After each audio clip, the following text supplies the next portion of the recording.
The views and opinions expressed in this podcast do not necessarily reflect the views or positions of Acuma, its board of directors, its management staff, or its members. The podcast discussion presented is conversational in nature and for general information only. This is Acuma's On Point Podcast. On today's episode, we sit down with one of my favorite people in the industry. I've gotten to know him throughout the course of the past several years. He's very active, in the Southeast and in Florida. And I think it's about time we share his story.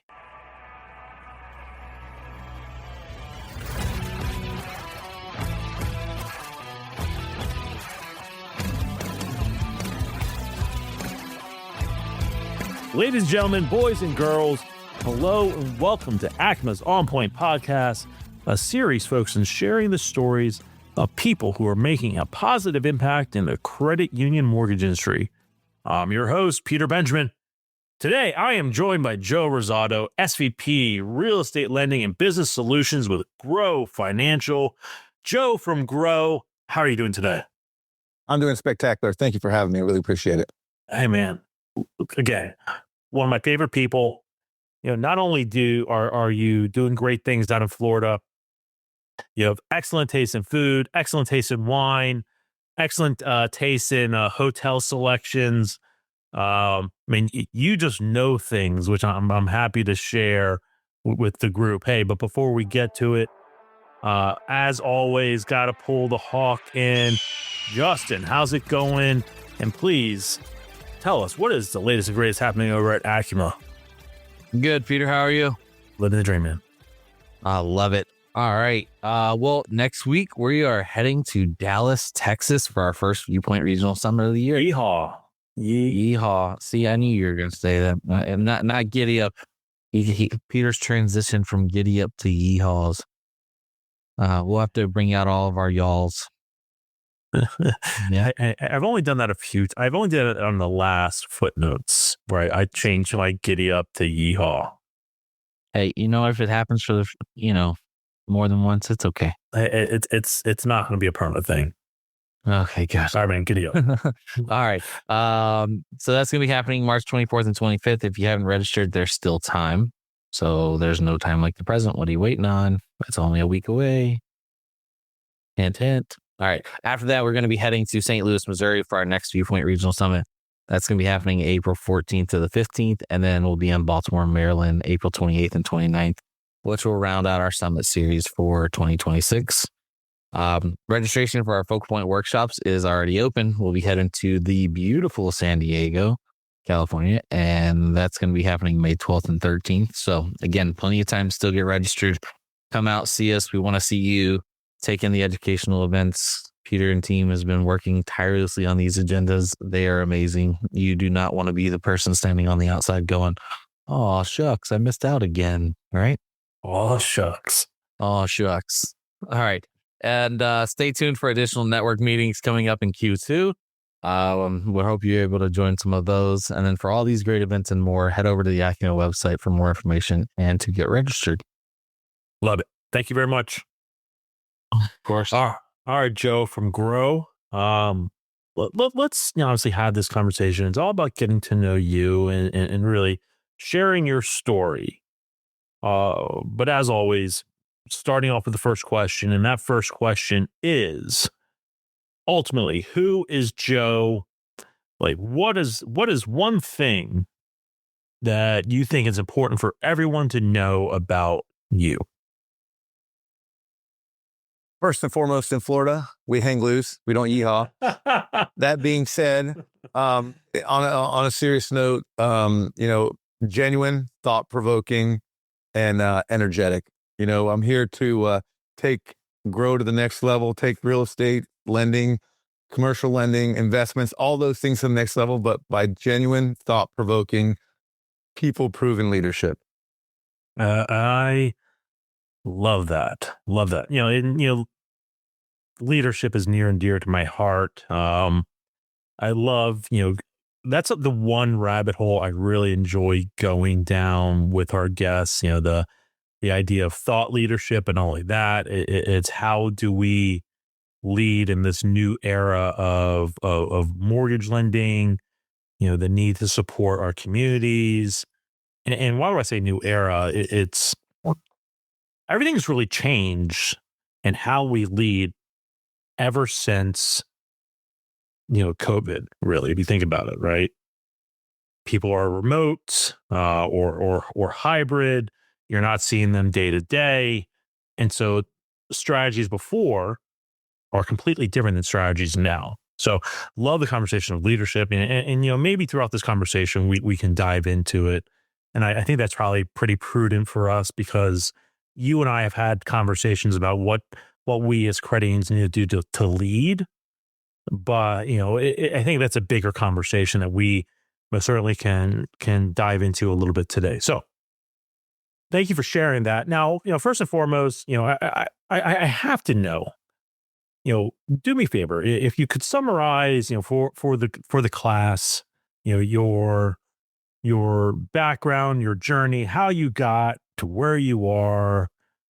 I think that's, one of the things that I think we are want to focus on. So to kind of walk us through that journey. So I started a long time ago at the good old University of Florida. Go Gators.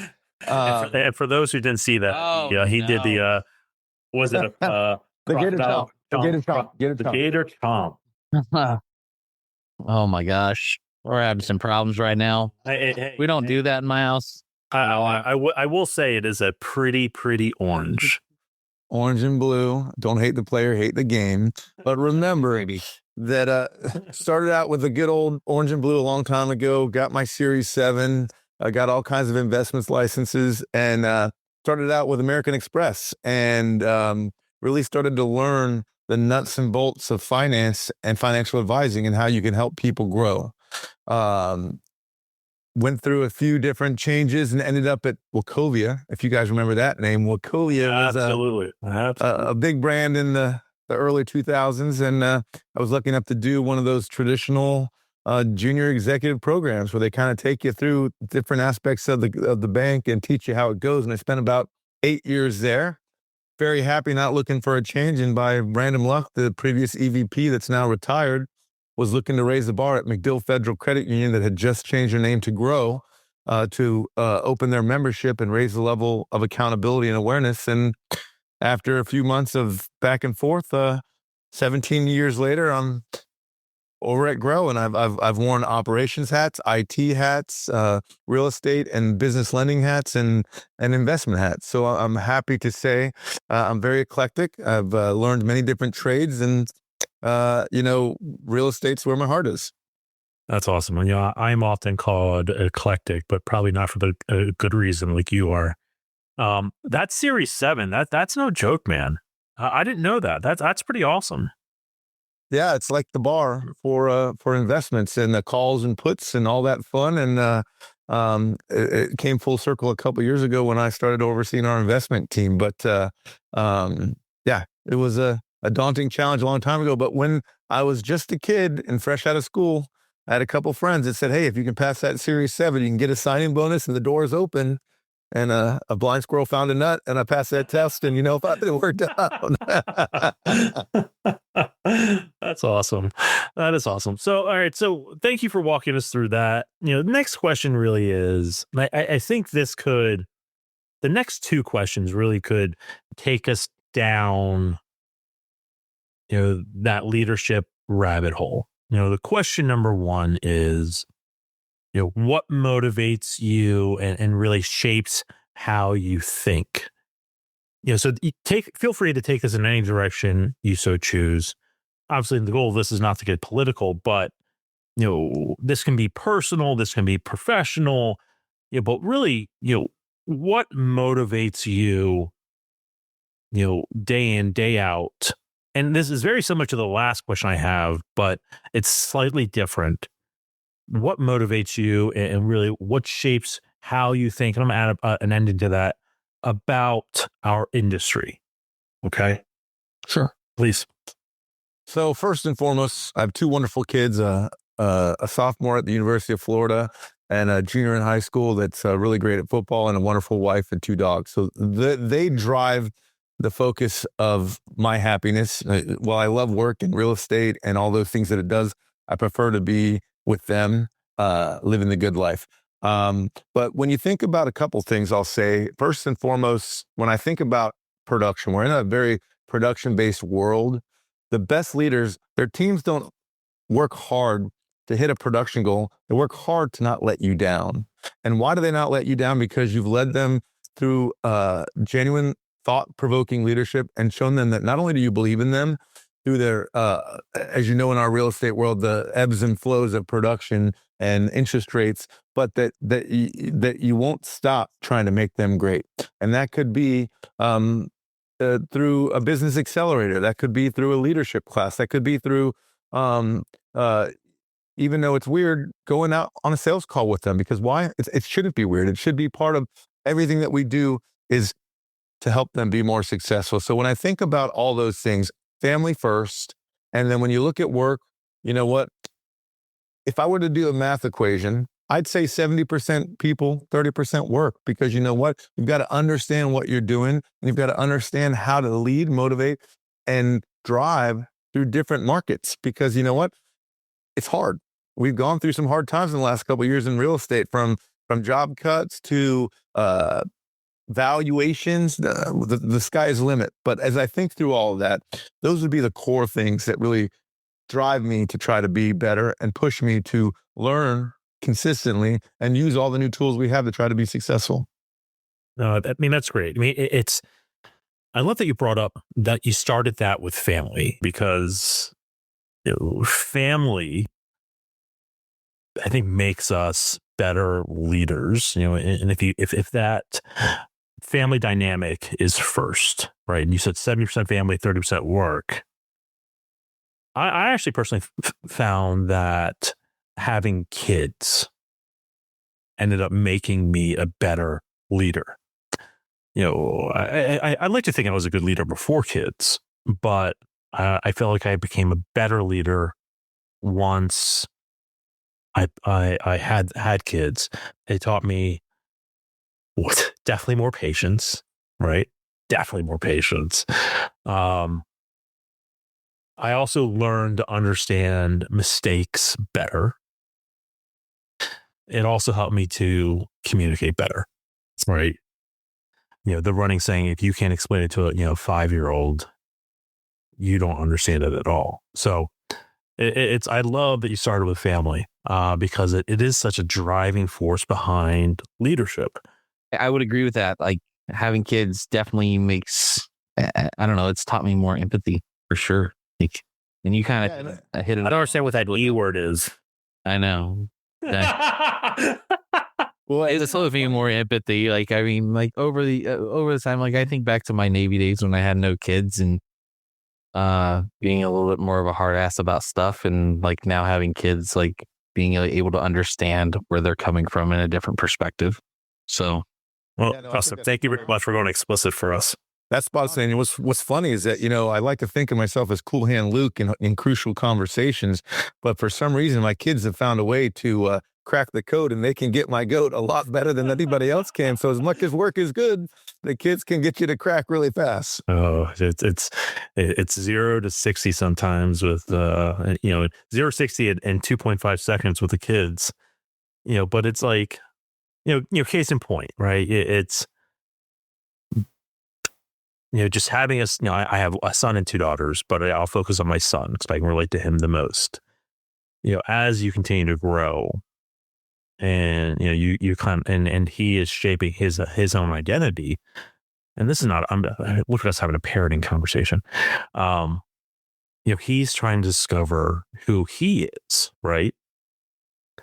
And all the emotions that go along with growing up, and it's the emotions of growing up, but it's understanding what these emotions mean, right?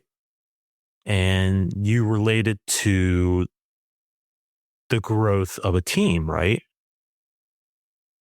Every single team is going to have those initial days or those initial months or years where it's that trial and error period. They can't figure out how to work together, but then one day it just clicks, right?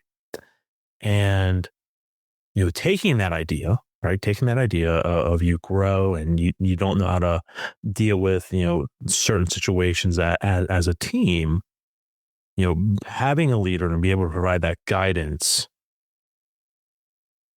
through that E word that Justin mentioned, but even patience. I think it's so rewarding at the end, right? It's rewarding to see your kids be successful, and really start growing into something great. But it's also when you sit down as a leader of a team, going from, I'll put it in a number stamp when I'll relate it to originations, right? Going from, easy math, 10 million a month, right?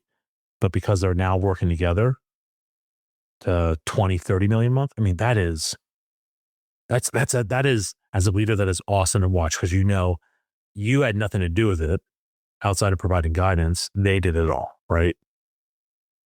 So that's just, I'll tell you. I'll tell you two things.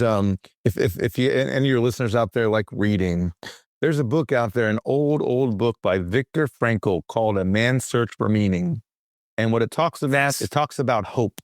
It's my favorite book in the world, and what it does is you never give up on hope, and you can be successful no matter how trying times are, no matter what you go through the ups and downs of originations, interest rates, or people problems. And you just got to realize that there's always something more. And so that ties into everything that you're saying, Peter.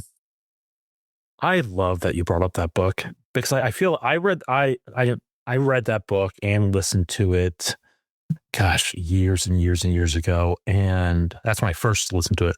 Now I find myself every so often just going back to that. I mean, it is such a compelling story that it's almost, you have to take a step back and one, question how he got through all of that, right? Yeah. But two, it most certainly puts your life and your leadership and everything, all the troubles that you face into sound perspective. It's somewhere on my bookcase of randomness that I have in my office, my office right here. But it's definitely at the top of my Audible playlist. So love that you mentioned that. Love. Not a lot of people know about that book, man. Not a lot. Again, Man's Search for Meaning. Fantastic book. So I guess the next question really comes, as leaders, as human beings, we always have challenges in our life, right? No one's above failure. Everyone fails. Everyone has challenges. But, thinking about it, for you personally, but also as a leader, maybe it's a two-part question, answer it personally and answer it professionally, or maybe they're the same. How do you approach challenges, in your personal life? The second part of that question is, how do you approach challenges in our industry? Sure. It's kind of interesting. And, we're into art in my household, and you can see this crazy picture behind me, but it's love and chaos. All right. So how do you approach things? It depends on the scenario, but what you really have to understand is that every scenario is completely different. And when I think about, in the workforce and in the home, we all think psychologically that we know what's right and what's best. But a lot of times, the older we get, the more we sleep on things, the more they realize we have a lot of work to do. We have a lot of things to improve, and it's okay to say sorry. It's okay to fail. But you know what? In the work world, if you translate that, you might want to fail fast. So that way you can recognize these issues and, in Florida terms, change your sails, right? You can pivot that sail to go into the wind and recognize the headwind versus the tailwind. You can tack and jibe, but what you can't do is act like you're perfect, because there's no perfect way to sail a sailboat. There's no perfect way to drive a team. But what you do is be vulnerable. You recognize you're trying to leverage AI. You're trying to leverage what is happening in the political world. You're trying to leverage valuations. You're trying to leverage interest rates, but you're also trying to leverage your family, your kids, your growth, and all that. So if you couple that all together, it is chaos. You know what? All you can try to do is love, drive through it. And remember, we only hurt the ones we love. So you know what? You keep moving and you keep driving and It came over you. And see where it takes you. I love that. I love that. So let's dive into, obviously the challenges in our industry, right? When you think about our industry and we'll say 2026, the remaining portion of 2026 and 2027, I think there's going to be a fair share. I think it's going to be better times, but I think there's still going to be a fair share of challenges we face. What do you think some of those challenges are going to be, and really have you started scheming or planning to overcome them? Yeah, so that's a great question, Peter, because I think that when you think about the challenges, they're really specific to the bubbles across the nation. And depending on where you are, you're going to have different types of challenges.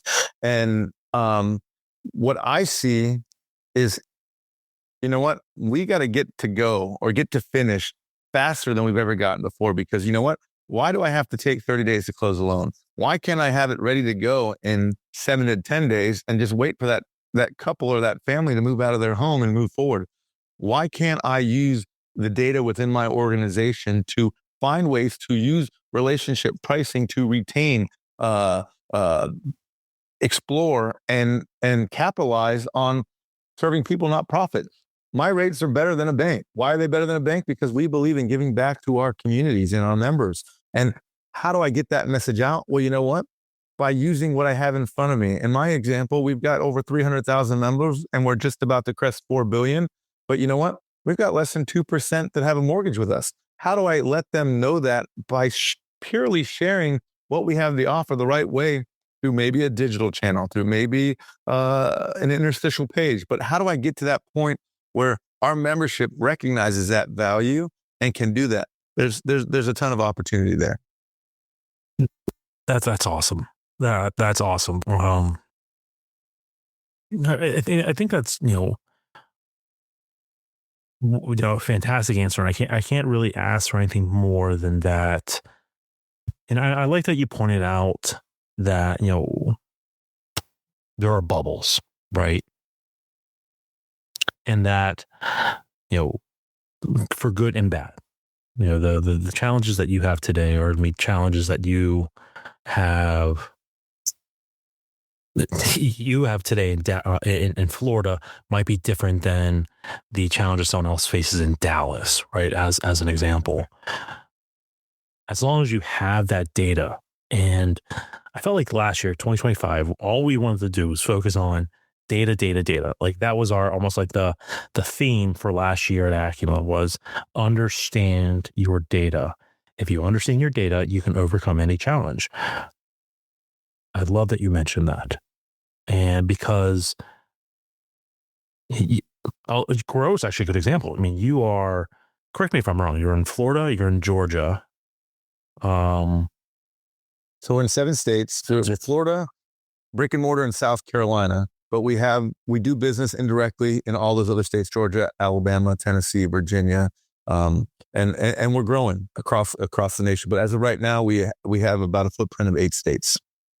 But even without that you wouldn't be able to grow unless you knew your data, right? Because I guarantee you're looking at that data and saying, okay, well, what's the opportunity, but also what's the challenges, right? You just have to do it. So I love that you mentioned that. Thank you very much. All right, last question. And before we start pivoting to the second segment, what are your passions that drive you beyond the title? So you are the SVP of Real Estate Lending and Business Solutions at Grow Financial.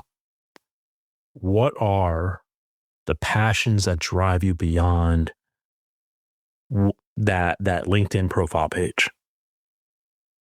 Yeah. So for me, obviously we touched on the people, but the passions for me is learning, understanding, and what we do in our industry to be a successful senior leader or senior executive, you've got to go outside the box. My passion is on the executive sponsor of growing the greater good. And what that means is our organization, I'm proud to say, is executive sponsor, did over 10,000 hours of community service last year. And that makes an impact in our communities. And why do we do that? Because we want to live and grow the dreams of the people in our communities. And we do that.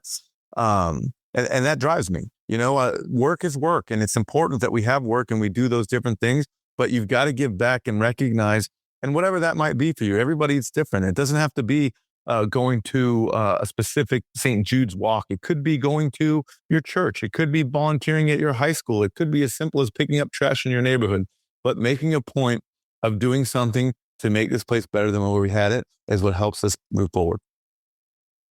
Fantastic.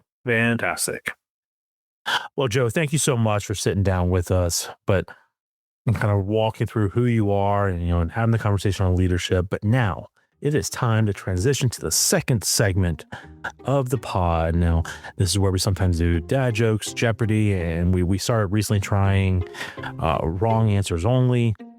Today, we are doing the most highly requested, fan favorite, the number one segment in the whole entire industry, dad jokes.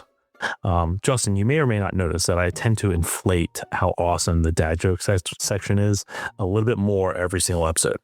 Yes, I do. It's because, and for anybody who doesn't know it, it's Peter's favorite segment. It is one. It's the most highly requested segment. Yeah. All right, Joe. Like Peter. Here's what we're going to do. Prior to our recording, I should come prepared for 2 to 3 dad jokes. You're going to deliver 2 dad jokes. If one bombs, you have that third as a backup. So you're going to deliver your 2. Justin's going to deliver his 2. And I will wrap up with mine. And then we'll call it a day. Love it. Easy peasy. All right, Joe. Whenever you're ready. Why was this Thanksgiving soup so expensive? Why was the Thanksgiving soup so expensive? I don't know. Why do I know? Because it had 24 carats. That's a good one. That was good. All right, go. Why don't dinosaurs talk? Oh, because they're dead. Oh, you got. All right, give me that third one. All right. Last but not least is, how do you get a squirrel to like you? Give it a nut. How? Act like you're nuts. Act like you're nuts. Justin, you're on the right path, but wrong. I was. All right, man. Justin, go shoot. What do Alexander the Great and Winnie the Pooh have in common? Alexander the Great and Winnie Pooh. What do they have? Winnie the Pooh. Conquering and honey. They both like red balloons. I don't know. Their middle name. That was good. That was good. I don't know. What about that? All right. Why did the man name his dog Rolex and Timex? So I could watch them? Ooh, you're right there. Why? Because they were watchdogs. All right. There you go. I knew it's. Damn it. All right. Joe had it. Joe had it. All right. I'll wrap up. What vegetable is cool, but not that cool? Cucumbers. Radish. Okay. Got it. That's right. That's right.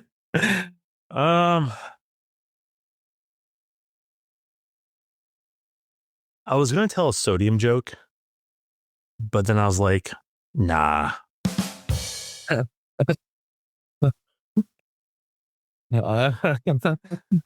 You have to know the periodic table. Table for that one. It's a good one. All right, you're going to tell your son that, aren't you? Yeah, I am. He just built a periodic table puzzle that I had to Mod Podge and glue together and hang in his room. All right, well, Joe, thank you so much for sitting down with us. Truly enjoyed it. Again, I've really enjoyed getting to know you over the course of the years, and we've had a few drinks down in Florida at the Florida Curin. And so I appreciate you carving some time out of your schedule to sit with us. And thank you so much for being such a great leader within our industry. My pleasure. Thanks for having me. Absolutely. And Justin, as always, thank you very much. Of course, it was my pleasure. Of course. And to all of you, we know your time is valuable. Thank you for tuning in to the latest episode of Acuma's On Point Podcast. We hope you enjoyed it. Until next time, be well, my friends. Thanks for listening. We'll see you next time at the Acuma On Point Podcast. If not already, be sure to subscribe and give us a 5-star rating. For more great episodes and information, be sure to visit us online at acuma.org. And to get the latest updates, head over to our LinkedIn page.